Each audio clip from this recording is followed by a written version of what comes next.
Hope you guys enjoyed herds of buffalo, of roaming buffalo. Sorry, roaming herds of buffalo. Sorry, I know the name well. It's just you get a mic in front of you, and all of a sudden those words jump around. So you just completed your third album, and you were trying to get a little bit of the live sound that you've been doing, and obviously you guys have got a really crunchy pop sound that's well worth emulating. What you recorded it at the studio that one of you owns, apparently. Sure. That's you, Jared. Okay.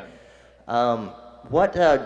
Can you tell us just a little bit about how those two things integrate? Do you have a fully functioning? I guess I should face the camera. Fully functioning studio on the side as well as being part of this band. Yeah, my studio is called Holy Fool, and we rehearse there and we record there, and I actually recorded the next band that's playing yonder. I recorded their 7-inch and mixed it. That's coming out too. Are you kind of the reason the whole band came together? Because you had space and you had gear? That's the reason why they got me in the band, right? They're like, let's get this guy in the band. Yeah. Guy with the football. Yeah. Well, tell me how you guys found each other. Are you old friends or did you find each other or just playing around? Neil and I, Neil and I met like 10 years ago or more, and we're playing in a band for a while. We met Bill through playing music. Well, Jared too. All of us were just playing music in assorted bands, and eventually we just, were hanging around each other in enough places that we just decided to form a band together. That's not a very good story, but I'll get better at this. Well, what it is, dear viewers out there, is a very typical Seattle story. There you go. We have all the resources at our disposal here. There often aren't dramatic stories people finding each other. There's so many spaces, so many people playing. These things happen, and it's perfectly natural, and it's okay. Right. Tell me a little bit about what first tell me what the new album is called, and then tell me a little bit about what it sounds like. That Jared's your man for that. Jared The new album's called Apocalypse Beach, and like you said, it's more of like a bar band live record. I think it has that feel to it sometimes. We just tried to capture what it was like for us to be playing in a room together versus multi-tracking and sort of layering drums first and then bass and then guitar. We try and do full passes of songs and keep as much as we could of almost everybody's instrument.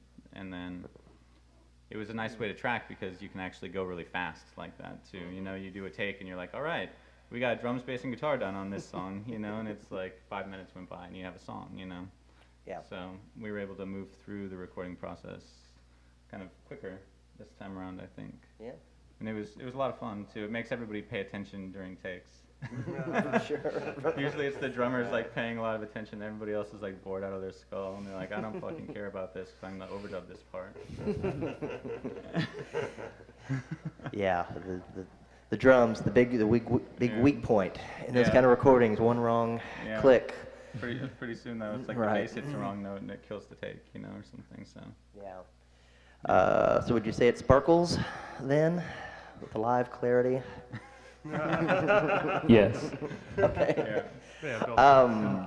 Now, the album you made before this one, you sort of described as cosmically influenced. So were you in a completely different place at the time? And what did we hear tonight? I guess I should start with that. Did we hear mostly stuff off the one you just did? Yeah, we did 3 songs off of the new album. Mm-hmm. 2 new, where am I supposed to look?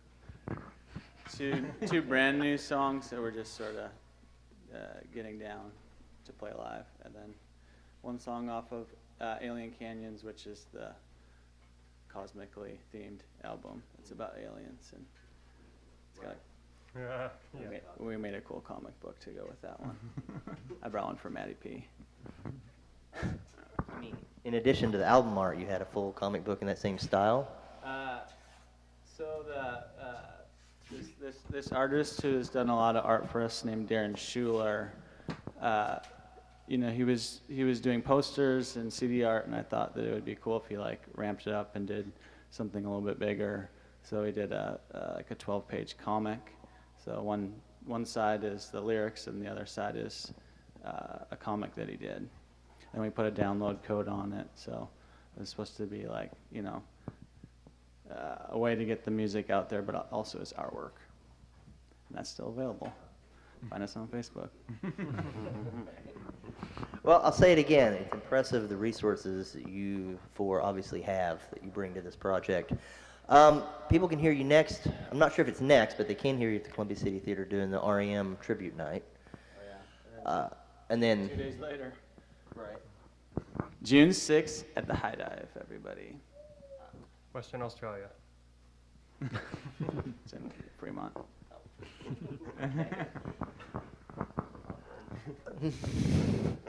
No one understood. No one understood. Yeah. So all right, that is Roaming Herds of Buffalo. This is Roaming Herds of Buffalo, and we enjoyed it a lot, guys. I'm glad we got you in here. Hope to catch you at one of these live venues. I actually would love to hear your takes on the REM covers that you're planning. I think that sounds great. And that's a great place. Instruments for that one, so that'll be a dicey That'd be great. Well, that's the way REM always did it, by the seat of their pants. So perfect. All right, guys. Well, we're going to move on to the next part of our show, and so hang around, and we will be back in a jiffy. All right, thanks. Thank you.